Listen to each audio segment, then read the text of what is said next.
On va essayer d'enfoncer le clou d'abord. On a eu l'impression d'un Macron requinqué, il faut le prouver. On a eu l'impression d'un nouveau contact avec les maires, il faut le développer. On a eu l'impression d'un début d'acte 2 du quinquennat, pour reprendre son expression, il faut le nourrir. Ensuite, s'il veut réussir en renouvelant, il faut dire des choses nouvelles. On a eu quelques annonces quand même en Normandie, un peu sur l'ISF, sur les 80 km/h. Qu'est-ce qu'il peut lâcher cette fois-ci? Peut-être pourrait-il aller du côté des retraités qui ont vu la non-indexation de leur retraite sur l'inflation frapper leur pouvoir d'achat. Ça, honnêtement, c'était très injuste. Dans un contexte où l'inflation est en train de décoller, Macron pourrait revenir là-dessus. Et puis, on va voir s'il essaye de battre son record de durée, auquel cas on peut lui recommander avant d'aller prendre des forces au Redouillet ou bien à la Traîne. Il y a des bons restaurants dans le Lot.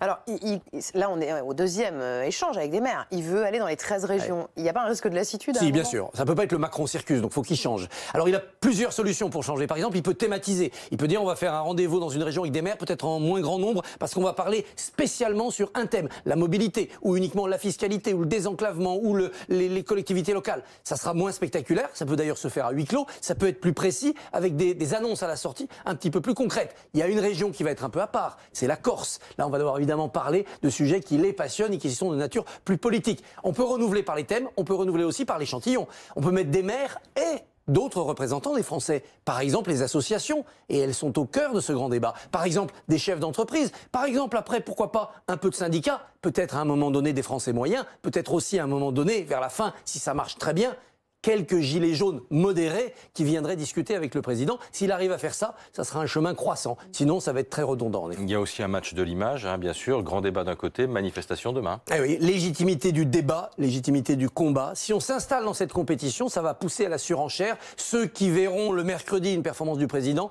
qui auront envie le samedi de déferler dans les rues. Inquiétude demain pour Bordeaux, pour Toulouse, pour Paris. Je ne comprends pas pourquoi le gouvernement ne monte pas un peu en pression sur des évacuations de ronds-points ou peut-être des arrestations de certains leaders qui exigent un peu de virulence.